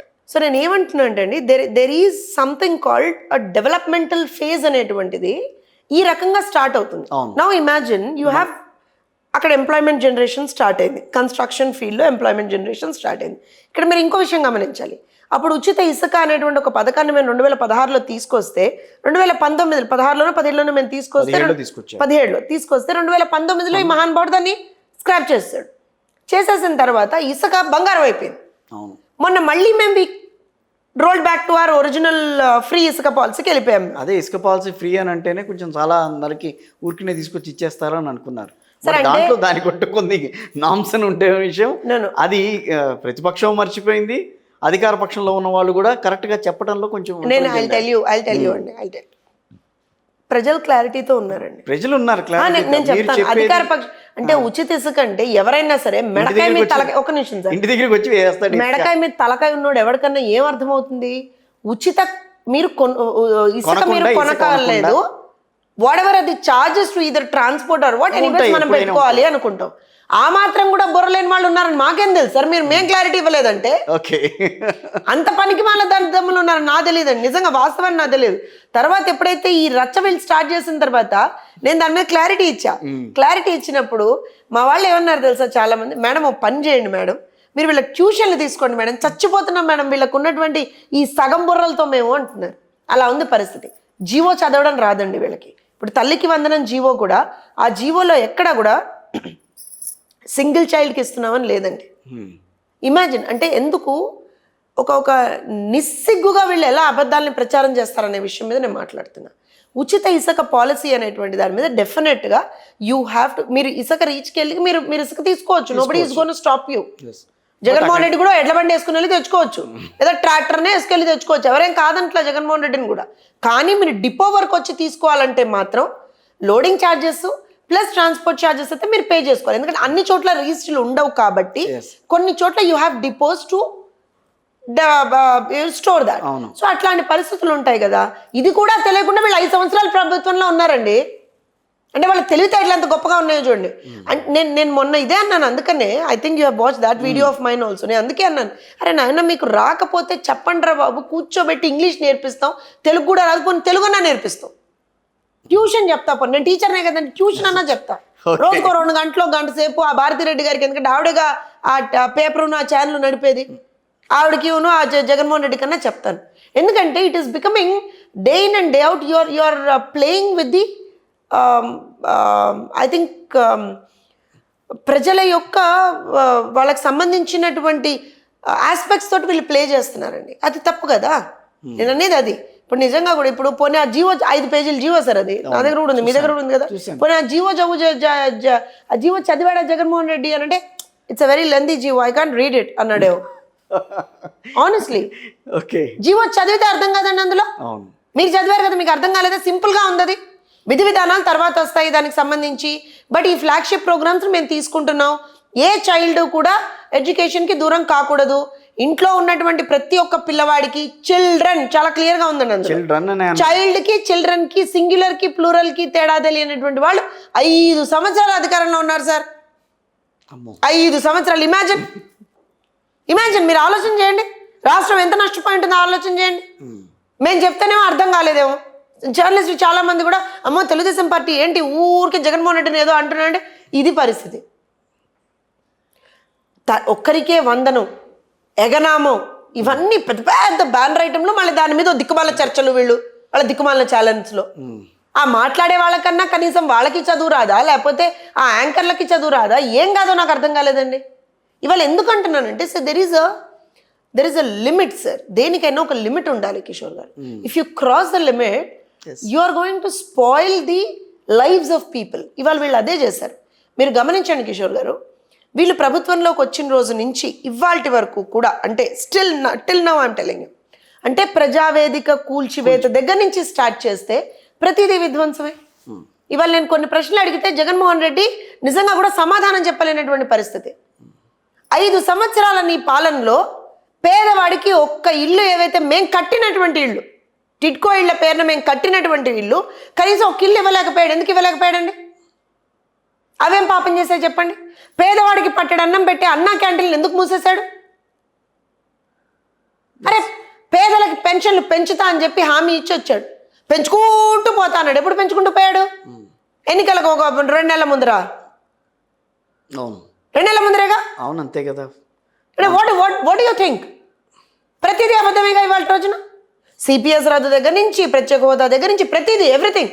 మేమేం సంవత్సరానికి 250 పెంచుకుంటూ వెళ్తాను, అప్పుడు 4000 ఇస్తానన్నారు. నేనేమంటున్నాను, నువ్వు అలా నిక్కి నీలిగి ఏదో చేస్తాను చేయను అని చెప్పుకుంటూ నువ్వు ఇప్పటికన్నానా ఇప్పుడు నిజంగా కూడా మాట్లాడితే ఎంత దారుణమైనటువంటి పరిస్థితిలో పెట్టాడు అని అంటే రాష్ట్రాన్ని, మనం రేపు పొద్దున్న అప్పు చేయడానికి, అప్పు తీసుకురావడానికి చాలా కష్టమైనటువంటి పరిస్థితి. లిమిట్స్ ని కూడా క్రాస్ చేస్తున్నటువంటి ఎఫ్ఆర్బిఎం లిమిట్స్ అన్నిటిని కూడా ఎక్కడికక్కడ, అంటే లక్కీగా ఏంటంటే కొన్ని సందర్భాల్లో కొంత ఎఫ్ఆర్బిఎం లిమిట్ ని కూడా పెంచి చేశారు తప్పించి. మీరు 4 లక్షల కోట్లకి ఇచ్చారు, ఇప్పుడు వాళ్ళు 14 చేసుకున్నారు. ఏముంది దానికి? ఎవరికి వాళ్ళు కావాల్సిన తినేస్తున్నారు. ఒక చిన్న మాట సి మీరు ఆ మాట అనడంలో కూడా నాకు కొంచెం నచ్చలేదు, but I will give you an answer for that. ఎందుకు తప్పే ఉంది దాంట్లో? 4 లక్షల కోట్లు అప్పుతో ఇచ్చారని చెప్పి వైఎస్ఆర్ కాంగ్రెస్ పార్టీ అది మాట్లాడింది ఆ రోజున. వినండి, ఇప్పుడు మీరేమంటారు? 14 లక్షల కోట్లు అప్పుతో ఇచ్చారని చెప్పి వాళ్ళు అంటున్నారు. నేనేమంటున్నాను, రాష్ట్రం జరిగిందనే విషయం బయటికి రావాలి. అది అందుకే చెప్తున్నాను. మీరు అన్న దానికి నేను ఆన్సర్ చెప్తున్నా. I'm not going behind. 4 లక్షల కోట్లని వాళ్ళు అంటున్నారు, 14 లక్షల కోట్లు ఇప్పుడు ఉంది అని చెప్తున్నాం, మేమే చెప్తున్నాం. I tell you the reason also. ఇప్పుడు ప్రభుత్వం రాష్ట్రం విడిపోయిన తర్వాత లోటు బడ్జెట్ రాష్ట్రంగా ఏర్పడినటువంటి రాష్ట్రంలో డే 1 నుంచి కూడా ఉద్యోగులతో సహా ప్రతి ఒక్కళ్ళకి బెనిఫిట్స్ ఇచ్చుకుంటూ ముందరికెళ్ళామా లేదా? మేము అమరావతి కట్టుకుంటూ ముందరికెళ్ళాం, పోలవరం కట్టుకుంటూ ముందరికెళ్ళాం, ప్రతి ఒక్క ప్లేస్ కియా లాంటి బ్రహ్మాండమైనటువంటి ఫ్యాక్టరీస్ని తీసుకొచ్చాం, చాలా టాప్ నాచ్ ఇన్స్టిట్యూషన్స్ని తీసుకొచ్చాం. అట్ ద సేమ్ టైం రోడ్లు వేసాం, స్కూళ్ళు కట్టాం, ఆసుపత్రులు కట్టాం, అన్నీ చేసాం మేము. ఇవాళ రోజున లోటు బడ్జెట్ రాష్ట్రంగా ఉన్న తర్వాత కూడా అది మేము ఆ రోజున చేసాం. ఎస్ అప్పులు చేసాం, మేము లిమిట్స్లో ఉండి అప్పులు చేసాం. చేసినటువంటి అప్పులకు సంబంధించినటువంటి లెక్కలు కూడా చాలా క్లియర్ కట్గా మేము ప్రజల ముందర ఉంచాం. మేము ఎక్కడ దాచుకోలేదు సార్. వీళ్ళు ఏం చేశారు చెప్పండి? ఇవాల్టి రోజున ప్రతిదీ, ఇప్పుడు ఆ రోజున మేము బీసీ కార్పొరేషన్ నుంచి రుణాలు ఇచ్చేవాళ్ళం అండి. బీసీ కార్పొరేషన్ నుంచి రుణాలు ఇస్తే బీసీలు ఎవరన్నా ఉంటే వాళ్ళకి సంబంధించి ఏదైనా వాళ్ళు ఏదైనా ఒక ఫ్యాక్టరీ పెట్టుకోవాలన్నా, లేకపోతే ఇంకేదైనా పనిముట్లకో దానికో దీనికో, అంటే పనిముట్లకు మళ్ళీ మేము సెపరేట్గా ఇచ్చాం. మేము పనిముట్లు సెపరేట్గా ఇచ్చాం. కానీ but this again we have done. వీళ్ళు వచ్చిన తర్వాత బీసీ కార్పొరేషన్ నుంచి రుణాలు 0 వీళ్ళు ఇచ్చింది. ఎస్సీ కార్పొరేషన్ నుంచి మేము ఆ రోజున బ్రహ్మాండంగా రుణాలు ఇచ్చాం. వీళ్ళు వచ్చిన తర్వాత ఎస్సీ కార్పొరేషన్ నుంచి రుణాలు 0. ఆ రోజున మా ప్రభుత్వ హయాంలో ఆడపిల్లలు చదువుకు దూరం కాకూడదని సైకిళ్ళు ఇచ్చాం వాళ్ళకి. వీళ్ళు వచ్చిన తర్వాత 0. ఇన్ని చేశాం కదా మేము ఆ రోజున. కార్పొరేషన్లకు సంబంధించినటువంటి రుణాలు కానీ, ఒక నిమిషం వినండి, ఈ 14 ఎట్లా వెళ్ళింది? మరి నేను అనేది నాకు అర్థం కాని విషయమే అది. ఇవాళ రోజున వాళ్ళు బీసీ ఎస్సీ ఎస్టీ సప్లాన్ నిధులన్నీ గాయబ్ చేశారు, నిర్భయ నిధులతో సహా గాయబ్ చేశారు, నేషనల్ డిజాస్టర్ రిలీఫ్ ఫండ్ కి సంబంధించినటువంటి నిధులు గాయబ్ చేశారు. ఎక్కడ పోయాయండి డబ్బులన్నీ? నాకు అర్థం కాదు అసలు. ఎక్కడ పోయాయి? అప్పులు తెచ్చారు, ఆ డబ్బులు, మళ్ళీ ఈ స్విండ్లింగ్ ఆఫ్ ఫండ్స్ చేసిన డబ్బులు, ఎక్కడ పోయాయి డబ్బులన్నీ? వాటి మీద కూడా శ్వేతపత్రం మరి రావాలి. ఇప్పుడు అదే చేస్తున్నాం. అదే ప్రతి డిపార్ట్మెంట్ లో ఎందుకు డిపార్ట్మెంటల్ గా మేము ఎక్కడికక్కడ ఎంక్వైరీ చేసుకుని ఏం జరుగుతోంది, ఆర్థిక స్థితిగతులు ఏంటి అని చెప్పి బయటకు తీస్తున్నామండి. నేను ఇంపార్టెంట్ కదా. ఇప్పుడు బీసీ వెల్ఫేర్ ఉందండి. బీసీ వెల్ఫేర్ లో మనం ఏం చెయ్యాలి? బీసీ ఎస్సీ బీసీలకు సంబంధించినటువంటి స్కూల్స్ కావచ్చు, హాస్టల్, ఒక చిన్న ఎగ్జాంపుల్ చెప్తున్నా, హాస్టల్స్ కావచ్చు, దానికి సంబంధించి మనం ఏ రకంగా వాళ్ళకి ఎయిడ్ అండ్ అసిస్టెన్స్ ఇవ్వాలి, maintenance of those things, proper food వాళ్ళకి ఇవ్వడము, ప్రాపర్ అరేంజ్మెంట్స్ అక్కడ చేయడం, ఇవే కదా. లెట్స్ అజ్యూమ్ ఒక point of it BC welfare ఏం చేశాడు? ఏ రోజున మీరు గమనించండి, ఏ రోజున కనీసం ఒక్క హాస్టల్ని వీళ్ళు సమీక్షించింది లేదండి, వెళ్ళి సందర్శించింది లేదండి. How will they know what's happening? ఎలా తెలుస్తుంది చెప్పండి? మొన్న మా సవితమ్మ కన్సర్న్ మినిస్టర్ ఆల్మోస్ట్ ఒక 2-3 హాస్టల్స్కి వెళ్తే ఎంత దారుణమైనటువంటి పరిస్థితి అక్కడ. ఎవరు రెస్పాన్సిబుల్ చెప్పండి? ప్రభుత్వం నుంచి వచ్చే ఫండ్సే కదా అవి. ఎక్కడ పోయినాయి? నేను అడిగేది అది. వాళ్ళకి రావట్లేదు ఫండ్స్, వాళ్ళకి రావట్లేదు ఫండ్స్. మరి ఆ డిపార్ట్మెంట్లోనేమో ఫండ్స్ గాయబ్ అవుతున్నాయి. ఎక్కడ పోయినాయి డబ్బులన్నీ? అప్పుడు వెలుగు చూస్తున్నాయి అవన్నీ గవర్నమెంట్ లో ఉండంగా, ప్రభుత్వం ఉండంగా వెలుగు చూడని వ్యవహారాలు. మరి ఇప్పుడు మారిపోతే ఎట్లా బయటకు వచ్చింది? నేను ఒక విషయం చెప్తాను. నేను ఇప్పుడు అదే అన్నాను, సమీక్ష చేస్తే విషయాలు బయటకు వస్తాయి, వెళ్ళి సందర్శిస్తే తెలుస్తాయి. ఇవాళ సవితం వెళ్ళి 4 హాస్టల్ తిరిగి చూసింది. అరే వాళ్ళ కప్పుకోవడానికి దుప్పట్లు లేవు, కూర్చోడానికి పడుకోవడానికి ఒకటి బెడ్ లాంటివి లేవు, కూర్చొని తిందామంటే పురుగులు అన్నం పెడుతున్నారు, ఏంటిది అని చెప్పి ఆమె గట్టిగా అడిగింది. ఏంటమ్మా మురుగు నీళ్ళు పారుతుంది ఏంటి అని అడిగింది. ఏం బాత్రూమ్ ఆడపిల్లల హాస్టల్లో, ఆడపిల్లల స్కూల్స్లో కనీసం ఏంటి కింద బాత్రూమ్లో ఎందుకు మీరు ప్రాపర్గా చేయట్లేదు? డబ్బులు వచ్చాయట దానికి, వాళ్ళు ఇచ్చిన ఆన్సరే, ఎందుకు చేయలేదు? ఆన్సర్ లేదు ఆమె దగ్గర. ఓకే, కనీసం నువ్వు ఏమంటారు అని అంటే కాళ్ళు కడుక్కునే చోట, చేతులు కడుక్కునే చోట కనీసం అట్లా పాకుల్లాగా ఉంది, ఎందుకమ్మా? Sir these are all small things I'm telling you, but why are these things not managed? ఎందుకంటే నోబడీ ఈజ్ ఆన్సరబుల్. నేను అదే చెప్తున్నాను, జవాబుదారీతనం లేదు. ఇవాళ సవితమ్మకి ఏం అవసరం అండి? ఎందుకు వెళ్ళి తిరుగుతుంది ఆవిడ అన్ని హాస్టళ్ళకి? జవాబుదారీతనం అంటారు దాన్ని. రేపు పొద్దున ముఖ్యమంత్రి వారు పిలిచి, ఏం సవిత ఏం చేసావమ్మా, నీ డిపార్ట్మెంట్ పరిస్థితి ఏంటి ఎక్కడుంది అని అంటే చెప్పాలా వద్దా? చెప్పాలి కదా. నేను I just taken one example. కానీ ఇలా ప్రతి ఒక్క డిపార్ట్మెంట్ పనిచేస్తుంది, ప్రతి ఒక్క మినిస్ట్రీ పనిచేస్తుంది మా హయాంలో. ఇప్పుడు వీళ్ళ హయాంలో ఏం చేశారు 5 సంవత్సరాలు? నేను చెప్తున్నాను కదండి. ఇఫ్ యూ రిమెంబర్, స్కిల్ డెవలప్మెంట్కి సంబంధించి అదో పెద్ద స్కామ్ అన్నారు. నేను మీ వన్ ఆఫ్ ది డిబేట్స్లో నేను బయట పెట్టాను. నేను ఎక్కడ పోయే డబ్బులన్నీ? ప్రతి సంవత్సరం బడ్జెట్ అలొకేషన్ చేశారు. కనీసం skill development, AP skill development corporation ఏదైతే ఉందో అందులో ఇవాళ రోజున దాని కిందనే మనం ఇచ్చేసుకోవాలి. ట్రైనర్లు కూడా లేరు. డబ్బులు ఎందుకు ఇచ్చావు? మరి నువ్వు బడ్జెట్ అలొకేషన్ చేసావు, రిలీజ్ చేసావు, ఎక్కడ పోయినాయి ఆ డబ్బులన్నీ? ఎక్కడ పోయాయో చెప్పమంటారా? ఏపీ స్కిల్ డెవలప్మెంట్ కార్పొరేషన్ పేరు మీద వీళ్ళ వైఎస్ఆర్సీపీ సోషల్ మీడియాలో పనిచేస్తున్నటువంటి వ్యక్తులందరికీ కూడా జీతాలు ఇచ్చారు. Imagine the level of corruption these guys have done. Prove అయిందా? విత్ ఫ్యాక్ట్స్ అండ్ నంబర్స్ ఉంది. అందుకనే చెప్తున్నాను నేను. అది ఆ టైంలోనే నేను మీకే చెప్పించాను ఆ లెక్కలన్నీ కూడా. చెప్పారు మీ డిబేట్లోనే చెప్పాను నేను, పోనీ మీ ఇంటర్వ్యూలోనే. నేను నాకేం భయపడి నన్నెవడేమంటాడు? నేను అబద్ధం చెప్పను, నేను నిజం మాట్లాడతాను, ఎవరికి భయపడను. నేను ప్రజల తరఫున మాట్లాడతాను. ప్రతిపక్షంలో ఉన్నా అలానే ఉంటా, అధికార పక్షంలో ఉన్నా అలానే ఉంటా. బికాస్ పార్టీ సిద్ధాంతం అట్లాంటిది నాది. సో 4 నుంచి 14 అలా వెళ్ళింది. ప్రతి డిపార్ట్మెంట్లో చోటు చేసుకున్న అవినీతి ప్రకారం వెళ్ళిందని అంటారు. నేను ఏమంటున్నా అంటే, ఇప్పుడు మేమేదో వాళ్ళ మీద ఏదో కక్ష కట్టో ఏం చేసో చేయాల్సినటువంటి అవసరం మాకు లేదండి. కానీ గ్రౌండ్ రియాలిటీ తెలియకపోతే హౌ విల్ వి ఇంప్రూవ్? ఇప్పుడు పోలవరం పరిస్థితి ఏంటో తెలియకపోతే, నేను ఇందాక చెప్పినట్టుగా అమిత్ షా గారు 2 ఏళ్ళు అన్నారు, నిపుణులేమో 4 ఏళ్ళు అంటున్నారు. ఆల్మోస్ట్ 4 ఏళ్ళు అయినా కూడా చెప్పలేమనే పరిస్థితికి వచ్చారు. So what will we do? ఏం చేద్దాం? గ్రౌండ్ లెవెల్ రియాలిటీ తెలియకపోతే ఏం చేస్తామండి? అమరావతిలో పరిస్థితి ఇది. 70-80% కంప్లీట్ అయినటువంటి బిల్డింగ్స్ ఇవాళ రోజు సబ్మర్జ్ అయి ఉన్నాయి 3 ఏళ్ల నుంచి నీళ్లలో. పనికొస్తాయా మళ్ళా? లేదు. అంటే మొత్తం దానికి వెచ్చించినటువంటి సమ్మంతా కూడా ఇవాళ రోజున బూడిదలో పోసిన పన్నీరే కదా. సో ఇలా తీసుకుంటూ పోతే ఎవ్రీథింగ్ ఇస్ అ మెస్. ఇవాళ మేము ఒకటే ఆలోచిస్తున్నాం. ఇప్పుడు అంటే ప్రభుత్వాలు మారినప్పుడు ఏమవుతుంది తెలుసా? అంటే you are a better judge in saying this because you have seen so many governments change. You're senior journalist. ఏమవుతుంది అని అంటే పాత ప్రభుత్వం కొన్ని తప్పులు చేస్తుందండి. ఆ ప్రభుత్వం చేసినటువంటి తప్పుల్ని మనం రెక్టిఫై చేసుకుంటూ కొత్త పనులు చేసుకుంటూ ముందరికి వెళ్ళిపోతాం. ఇప్పుడు ఎంత దౌర్భాగ్యకరమైనటువంటి పరిస్థితి అంటే ఆంధ్రప్రదేశ్ రాష్ట్రంలో పాత ప్రభుత్వం చేసినటువంటివి తప్పులు కాదవి, విధ్వంసం.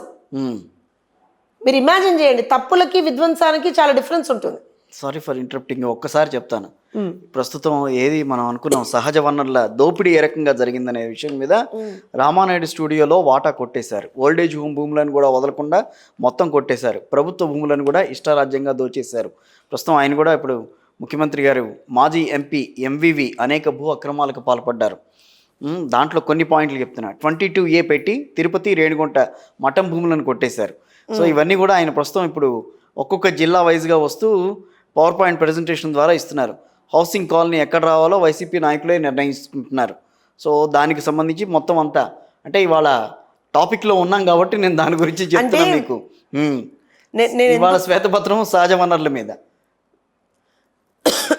నేను ఎందుకు చెప్తున్నాను అని అంటే I'm also just checking that it self. ఇప్పుడు మేము ఇదే మాట మీకు గుర్తుంటే ఆ ప్రతిపక్షంలో ఉన్నప్పుడు కూడా ఇలా భూదందాలు చేస్తున్నారండి, ఇలా అక్రమాలు చేస్తున్నారు అని చెప్పాం. Now that we're in government we will know what is happening. ప్రతి డిపార్ట్మెంట్ నుంచి మేము లెక్కలు తెచ్చుకోగలుగుతున్నాం. సో డెఫినెట్గా ఎక్కడ అక్రమాలు జరిగాయో నేను ఇప్పుడు ఒక విషయం చెప్తానండి. పిల్లి కళ్ళు మూసుకుంటూ పాలు తాగేసి నన్ను ఎవరు చూడలేదు అనుకుంటుంది. వైఎస్ఆర్సీపీ అదే చేసింది. ఇప్పుడు మొన్న వీళ్ళ 26 జిల్లాల్లో వీళ్ళ పార్టీ ఆఫీసులు కట్టుకున్నారు. 26 జిల్లాల్లో 26 దీంట్లో ఎక్కడో వీళ్ళ పార్టీ ఆఫీసులు కట్టుకున్నారు కదా. Almost I think except Prakasam తప్పించండి, ఎక్సెప్ట్ ప్రకాశం దగ్గర తప్పించి ఎక్కడ వీళ్ళకి పర్మిషన్స్ లేవు. ప్రకాశం జిల్లా తప్పించి ఎక్కడ పర్మిషన్స్ లేవు. And on top of it అన్ని 33 ఏళ్ల lease. Most of it lease సంగతి ఒక నిమిషం పక్కన పెట్టండి. నేను I'm not even getting in to that as such. వీళ్ళు ఎక్కడ చాలా సందర్భాల్లో చాలా చోట్ల పేదలకు ఇచ్చినటువంటి టిడ్కో ఇళ్లకు సంబంధించి గ్రాంట్ చేసినటువంటి ల్యాండ్ లేదంటే క్రీడా ప్రాధికార సంస్థకు చెందినటువంటి అంటే వాళ్ళు చాలా స్పెసిఫికల్గా కొన్నింటినే తీసుకున్నారండి. ఆ డిపార్ట్మెంట్లకు సంబంధించినటువంటి ల్యాండ్ని వీళ్ళు ఆక్రమించుకున్నారు. క్రీడా ప్రాధికార సంస్థకు చెందినటువంటి 3-4 చోట్ల అవే చేశారు. టిడ్కో ఇళ్లకు నెల్లూరు లాంటి చోట్ల అయితే టిడ్కో ఇళ్లకు సంబంధించినటువంటివే తీసుకున్నారు. అలా దే హ్యావ్ అంటే ఎంత ఆర్గనైజ్డ్ క్రైమ్ అంటామండి దీన్ని. Organised crime. And I will not go behind in saying this. ఎందుకంటేనంటే సరే నీ పార్టీ ఆఫీస్ కట్టుకోవడం నేను తప్పని నేను అన్ను. You're always welcome. కూడా ఉన్నాయి కదండి ప్రతి చోట. నేను కాదనట్లేదు, నేను ఎక్కడ కాదనట్లేదు. పార్టీ కొత్తది కాబట్టి వాళ్ళు కూడా పెట్టుకుంటున్నారు. నేను అస్సలు కాదనట్లేదు. నేను ఎక్కడ కూడా వాళ్ళు మీ పార్టీ ఆఫీస్ 36 కాదు కాకపోతే ఇంకో 100 కట్టుకోండి. గ్రామానికి కట్టుకోవడమే గ్రామానికి కట్టుకోండి అని చెప్తున్నా. నిజంగా మీ గ్రామాల్లో క్యాడర్ ఉండి ఏడిచ్చే గ్రామాలు కట్టుకోండి, ఎవడేం కాదనట్లా. కానీ నేను ఏమంటున్నా అంటే మీరు ప్రభుత్వ భూములకు సంబంధించినటువంటి కబ్జా చేసుకొని అందున డబ్బులు కూడా మళ్ళీ ప్రభుత్వం నుంచే తీస్తారట. ఇది ఎక్కడ రూల్ అండి? ప్రైవేట్ ప్రాపర్టీ కదా అది. You are building a private property, right? Visakha లాంటి చోట్ల నువ్వు కనీసం బిల్డింగ్ ప్లాన్ కూడా సబ్మిట్ చేయాల అథారిటీస్కి. ఇప్పుడు నువ్వు 2 ఫ్లోర్లు బిల్డింగ్ కట్టుకుందాం అనుకున్నావు, ప్లాన్ ఇవ్వాలిగా. ఏమంటే మీరు ఒక ఇల్లు కట్టుకున్న ప్లాన్ ఇవ్వాలిగా. ప్లాన్ ఇవ్వకపోతే మిమ్మల్ని ఇల్లు కట్టుకొని ఇస్తారా? మరి వాళ్ళని ఎలా కట్టుకొని ఇచ్చారు. మరి కట్టుకొని ఇచ్చిన తర్వాత సరే అధికారులు వన్స్ ఇట్ వాజ్ ఐడెంటిఫైడ్ ఒక నోటీస్ అక్కడ స్టిక్ చేశారు. అంటే వీళ్ళు ఒక్కొక్కళ్ళు మంత్రులు ఎంత గొప్ప మంత్రులో చెప్తున్నాను నేను మీకు. స్టిక్ చేస్తే మాజీ మంత్రివర్యులు నిన్న మొన్న వచ్చి మీడియా ముందర హడావుడి చేసినటువంటి ఇంకో వ్యక్తి వచ్చేసి ఇలా టేర్ చేసేసి దాన్ని చించేసా నేను అన్నాడు. అరే నాయన, కనీసం దాంట్లో ఉన్నది చదువురా నాయన. గుడివాడ అమర్నాథ్ నీకే చెప్తున్నా, ఉన్నది ఏంటి అందులో, మీరు ప్లాన్ సబ్మిట్ చేయలేదని ఉంది. ఆ ప్లాన్ సబ్మిట్ చేసాం, ఫలానా తేదీని చేసామని చెప్పుకొని ఎడవలేరా వాళ్ళు? దానికి అంటించినటువంటి స్టిక్కర్ని ఒక నోటీస్ని తీసేస్తారా? గవర్నమెంట్ ఆఫీస్ నుంచి నీకు ఒక నోటీస్ వచ్చి నీ కన్స్ట్రక్షన్కి అది అంటించబడింది అన్నప్పుడు నువ్వు దాన్ని గనక తీసేస్తే యాంటీ ఇది లాక్ అగేన్స్ట్ వెళ్ళినట్టు కదా. ఇవన్నీ ఎవడు మాట్లాడకూడదండి. ఎవరన్నా మాట్లాడితే టీడీపీ మా మీద కక్ష సాధింపుకు పాల్పడుతుంది అంటారు. దిక్కుమాల మాటలు 5 సంవత్సరాలు విన్నాం. ఆ దిక్కుమాల మాటలు మళ్ళీ మొదలు పెట్టి లేటెస్ట్ అప్డేట్ లో కూడా వస్తే సాయిరెడ్డి గారి వ్యవహారం కూడా అదేంటి కదా, కొంచెం మాట్లాడే దానికి. నేను ఒక విషయం చెప్తానండి. విజయసాయిరెడ్డి గారికి సంబంధించి అంటే నేను ఇవాళ ఆయన ప్రెస్ మీట్ చూసాను. నేను I'm not going to go into the merits of the case because that is none of my business, none of your business. We're least bothered about that. We're least bothered. ఎందుకో చెప్తాను నేను. అది ఏం జరిగిందో, ఒక అమ్మాయికి సంబంధించి వాళ్ళ ఫ్యామిలీ వాళ్ళు ఎవరో ఒక ఆరోపణ చేశారు. That they all have to sort it out. It has got nothing to do with you or me or anybody else. నేనేమంటానంటే, మీరు ఒక రెస్పాన్సిబుల్ పొలిటీషియన్ అయితే మీడియాలో మీడియా కోసం ఇవాళ ఒక ప్రెస్ మీట్ పెట్టారు. మీ మీద కొన్ని ఎలిగేషన్స్ వచ్చారు. ఎలిగేషన్స్ని నేను తిప్పి కొడుతున్నానని చెప్పి ఒక ప్రెస్ మీట్ పెట్టారు. ఏం మాట్లాడాలి మీరు? మీడియాని ఎందుకు తిడుతున్నారు మీరు? జాగిరా? మీడియా ప్రశ్నించకూడదా? ఇప్పుడు నేను ఇక్కడ కూర్చున్నానండి, మీరు నన్ను ప్రశ్నిస్తున్నారు, తప్ప? మీరు ప్రశ్నిస్తారు, నేను సమాధానం చెప్పాలి. మీడియా హక్కు ప్రశ్నించడం. నాకు నచ్చినా నచ్చకపోయినా మీరు నన్ను తిప్పి ఎన్ని ప్రశ్నలు అడిగినా సరే నేను సమాధానం చెప్పాల్సిందే. Because we're politicians. రాజకీయ నాయకులుగా మీడియాకు సమాధానం చెప్పాలి. మనం సమాధానం చెప్పకుండా నువ్వెవడు నన్ను అడగడానికి?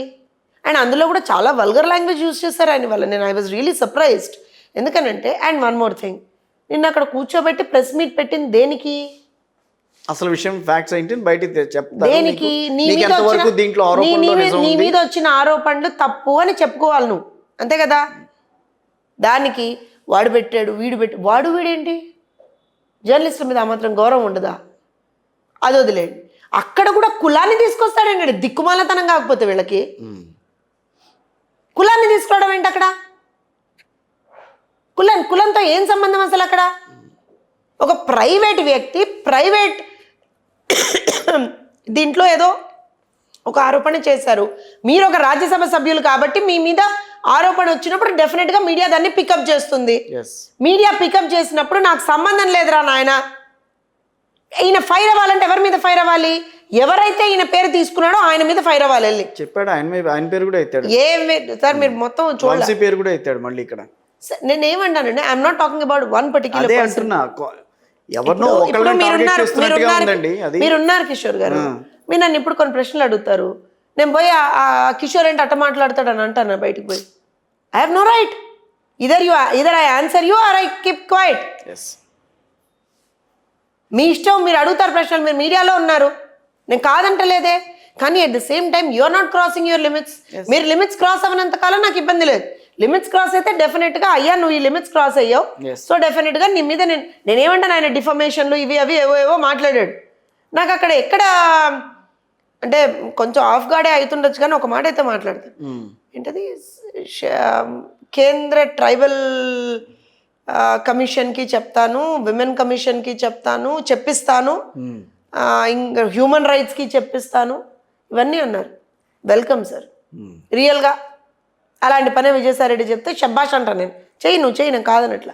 కానీ నీ ప్రభుత్వ హయాంలో 5 సంవత్సరాల్లో ఆడవాళ్ల మీద విపరీతంగా అఘాయిత్యాలు జరిగినప్పుడు, ముఖ్యంగా అమరావతి మహిళా రైతుల మీద పోలీసులు దాడి చేసి కొట్టి జుట్టు పట్టి ఈడ్చి లాక్కెళ్ళి వాళ్ళని డొక్కల్లో తన్నినప్పుడు, కడుపులో తన్నినప్పుడు ఎక్కడ పోయావు నువ్వు?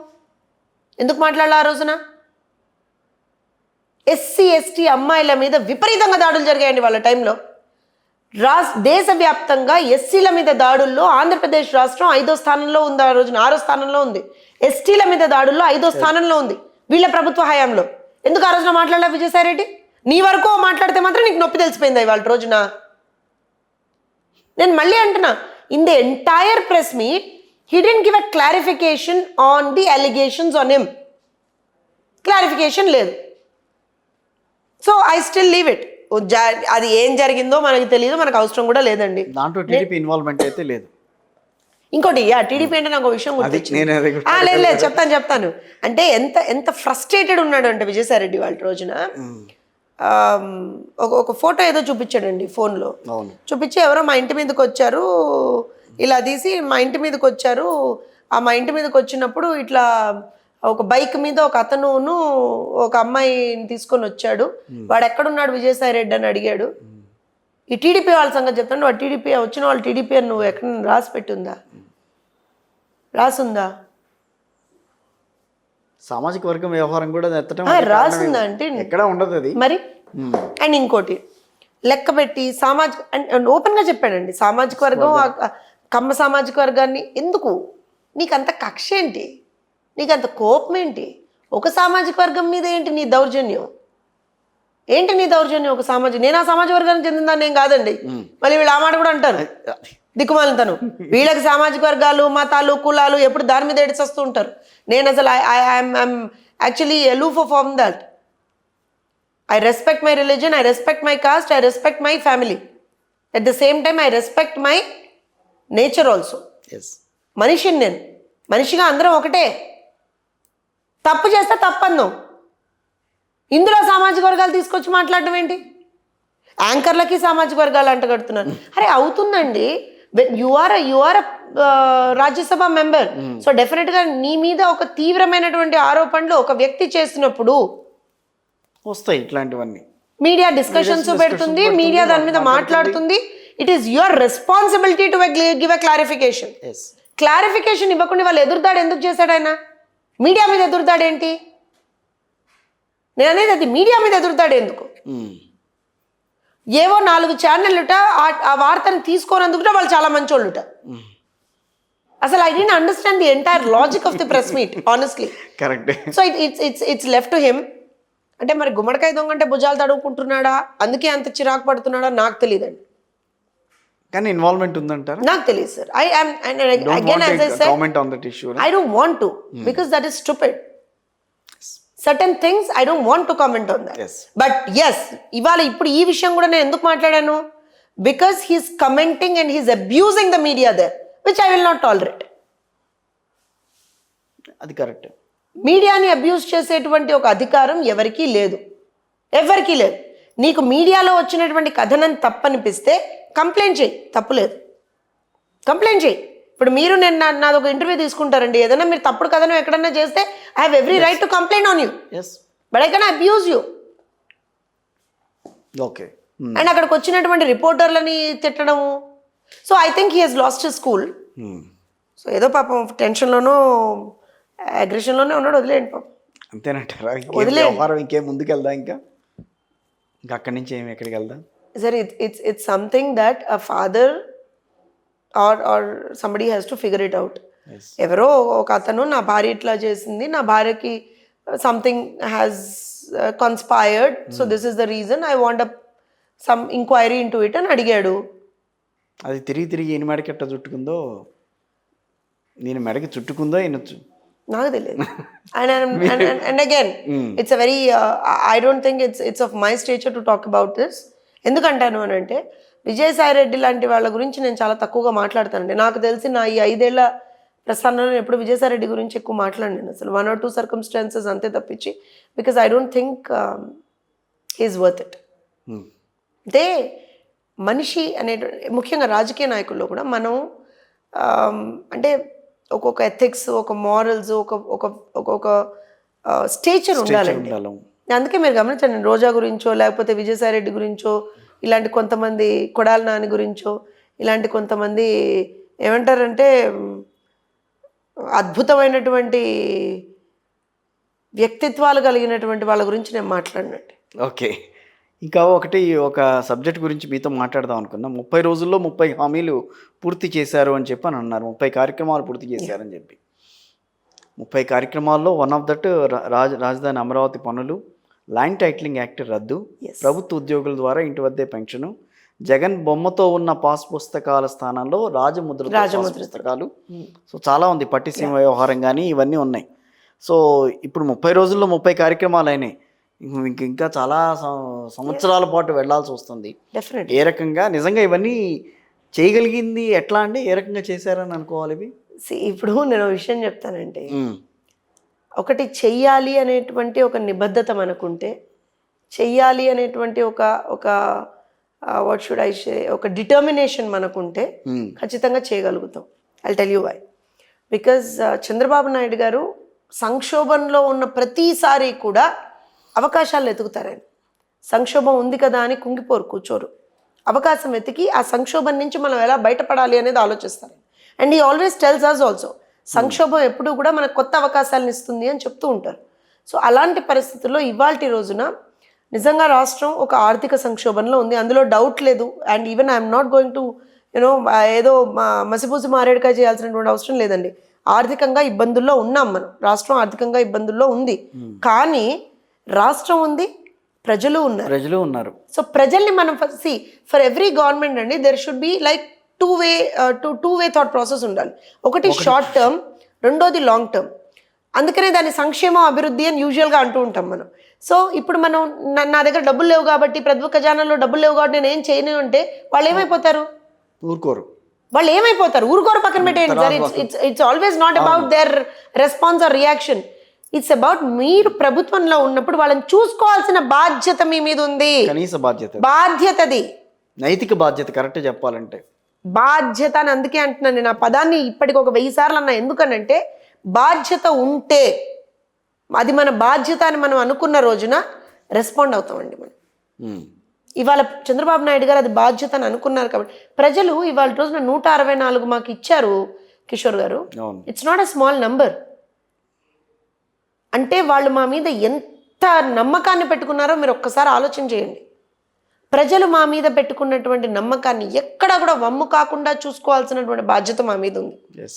ప్రజలు ఏమన్నారు? కూటమి ప్రభుత్వం వస్తేనే, చంద్రబాబు నాయుడు గారు ముఖ్యమంత్రి అయితేనే మళ్ళీ మా బతుకులు బాగుపడతాయని నమ్మారా లేదా? నమ్మారు కాబట్టే మాకు ఓటేశారు కదా. ఒక్కొక్క చోట ప్రతి ఆల్మోస్ట్ ఒక 70-80 చోట్ల 50,000 పైచలకు మెజారిటీ వచ్చింది. అంటే వాట్ డస్ ఇట్ మీన్? కంప్లీట్గా ప్రజలు కన్ఫైడ్ అయ్యారు మమ్మల్ని.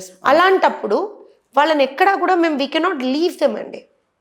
మంచి అయినా చెడైనా కొంచెం కష్టమైనా సరే ఎట్లానో అట్లా. ఇప్పుడు మొన్న చంద్రబాబు నాయుడు గారు ఢిల్లీ వెళ్ళారు. ఆల్మోస్ట్ ఒక 10 మినిస్టర్లను కలిశారు ఆయన రోజు. ముఖ్యమంత్రి, ప్రధానమంత్రితో సహా 7 మంత్రులు. ఎందుకు కలిశారు? రాజకీయ అక్కడ ఇండస్ట్రియలిస్ట్ ని కలిశారు, జపాన్ అంబాసిడర్స్ ని కలిశారు. ఎందుకు? అక్కడ ఉన్నటువంటి వాళ్ళ రాష్ట్రానికి మీ సహాయ సహకారాలు అందించారు.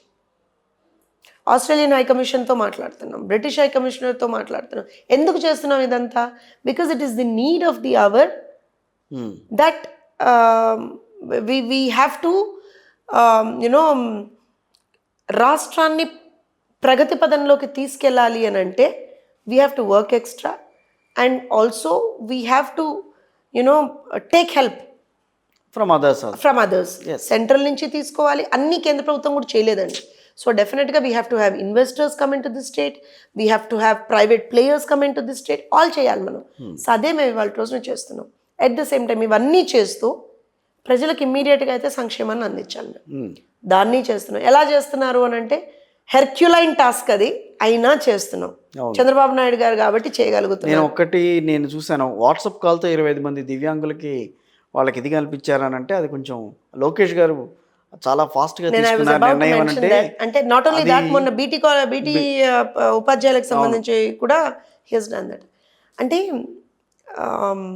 అంటే నేను మళ్ళీ మాట్లాడితే లోకేష్ గారిని పొగుడుతున్నారు అనే ఫీలింగ్ వస్తుందేమో మీకు, కానీ బట్ అది మనం మాట్లాడుకోవాల్సిన అంశం. It's very important. ఎందుకో చెప్తాను చూడండి. ప్రజలు మనకు ఒక అధికారం ఇచ్చినప్పుడు దాన్ని మనం ప్రజాహితం కోసం ఎలా వాడగలం అనేటువంటి దానికి ఒక చిన్న ఎగ్జాంపుల్ అండి ఇది. అది ఒక చిన్న అడ్మినిస్ట్రేటివ్ ల్యాబ్స్ అది. యూజువల్గా ఏమవుతుంది, వాళ్ళు రావాలి, అధికారుల వెనక కూర్చోవాలి, అధికారులు దాన్ని పర్స్యూ చేస్తారు, చెయ్యరు. బికాజ్ అగైన్ వీళ్ళ చేతుల్లో కూడా ఏముండదు.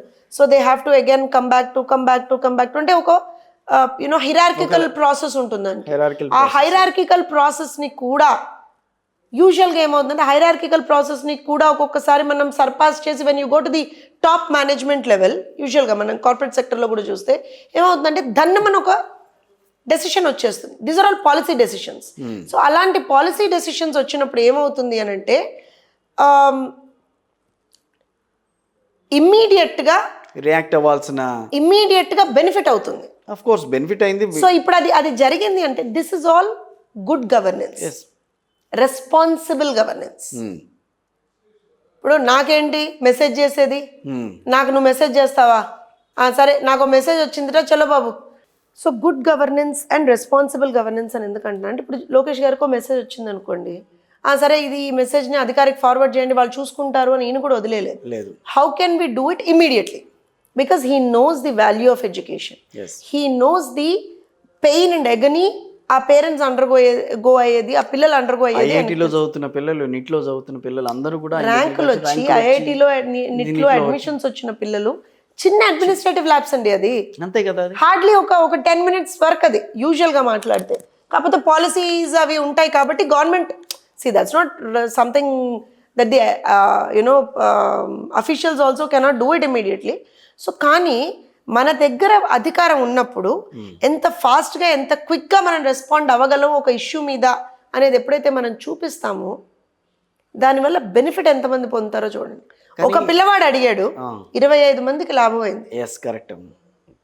So simple logic final good governance, responsible governance, ఇదే మా నినాదం. Good governance, responsible governance. మేము ప్రజలకి సేవకులుగానే ఉన్నామండి. అదే అంటున్నా నేను, ఫైనల్గా అదే అడగబోతున్నా. 2014 నుంచి 19 వరకు టీడీపీ వైఖరి వేరు, టీడీపీ ప్రభుత్వ విధానం వేరు, టీడీపీ ప్రభుత్వ నాయకుల ఆలోచనలు వేరు. కానీ 2024 వచ్చేసరికి కొంచెం చాలా డిఫరెన్షియేషన్ మనం చేసుకోగలం, ఈజీగా చేసుకునే అవకాశం కనిపిస్తోంది అక్కడ. దానికి అంత వ్యత్యాసం ఎట్లా కనిపిస్తోంది, కారణం ఏమన్నా ఉందా? ఇట్స్ నాట్ దట్ ఏదో అంటే అప్పటి పరిస్థితులు కూడా వేరు కిషోర్ గారు. అప్పుడు 2014లో రాష్ట్ర పరిస్థితులు వేరే, ఇప్పుడు రాష్ట్ర పరిస్థితులు వేరే. సో డెఫినెట్గా నేను ఇందాక చెప్పినట్టుగా పరిస్థితులకు అనుగుణంగా ప్రజలకు ఏది కావాలో మేము అది చేయాలండి. ఇప్పుడు ప్రజలు, నేను మళ్ళీ చెప్తున్నాను, ఇవాళ రోజున young team and team that is అంటే చాలా మంది అన్నారు అదేంటి అసలు ఏమాత్రం ఎక్స్పీరియన్స్ లేని వాళ్ళని పెట్టారు. కానీ ఇవాళ మీరు చూడండి, అటు అంటే ఫస్ట్ టైం మినిస్టర్స్ గా ఉన్నటువంటి ఫస్ట్ టైం అనిత గారిని తీసుకోండి, లేకపోతే కొండపల్లి శ్రీనివాస్ ఎంఎస్ఎంఈ ఆయన తీసుకోండి, రామ్ ప్రసాద్ రెడ్డి మన ట్రాన్స్పోర్ట్ మినిస్టర్ తీసుకోండి, Savithamma BC welfare textiles and handloom. అసలు they don't first time I think most of them, Anitha గారిని తప్పించి I think most of them. కానీ ఆల్ ఆఫ్ దెమ్ ఎంత బ్యూటిఫుల్ గా వర్క్ చేస్తున్నారు అని అంటే, వాళ్ళు పరిగెడుతున్నారు, డిపార్ట్మెంట్ని పరిగెత్తిస్తున్నారు, ప్రజలకి మంచి చేస్తున్నారు. That is something that is really అంటే నిజంగా కూడా సాటిస్ఫైయింగ్ గా ఉంటుందండి. తెలుగుదేశంలో మార్పు వచ్చిందని అనుకోవచ్చు గట్టిగా. మీరు ఒప్పుకున్నా ఒప్పుకోపోయి నేనైతే చూసింది ఐ డోంట్ సీ. నేను ఒకటి చెప్తాను, మార్పు ఇది అని అంటే ఎప్పుడైనా సరే తెలుగుదేశం పార్టీ ఒక డైనమిక్ పొలిటికల్ పార్టీ అండి. We have seen it. ఎందుకంటే ఆ రోజున కూడా పార్టీ పుట్టినప్పుడు కూడా ఎవరు అనుకోలేదు ఒక పార్టీ, వినండి, ఒక పార్టీ పుట్టిన తర్వాత ఆ రోజున ఎప్పుడు కూడా ఎవరు కూడా ఒక డాక్టర్, ఒక లాయరు, ఒక వీళ్ళు ఒక హౌస్ వైఫ్ లాంటి వాళ్ళు కూడా వచ్చి రాజకీయాల్లోకి వచ్చి ఎమ్మెల్యేలు అయ్యారు, మంత్రులు అయ్యారు, స్పీకర్లు అయ్యారు, అన్నీ చూసాం మనం. సో అలాంటి పరిస్థితి మళ్ళీ after 42 years you're gonna see in Telugu Desam party. You're seeing it. ఇవాళ రోజున చూడండి మీరు అలాంటి ఇప్పుడు మనం ఒక టీచర్ ఇవాళ రోజున హోమ్ మినిస్టర్ రాష్ట్రానికి. ఆఫ్ కోర్స్ అవును, కరెక్టే. నేననేది ఏంటంటే, నేను చూసిన టెన్యూర్లో 2014-19 మధ్యలో ఉన్న మినిస్టర్స్ కానీ వాళ్ళ తీరు కానీ చంద్రబాబు నాయుడు గారు కానీ ఆయన మాట్లాడే విధానం కానీ ఇప్పటికీ చాలా డిఫరెన్స్ అయితే కనిపించింది.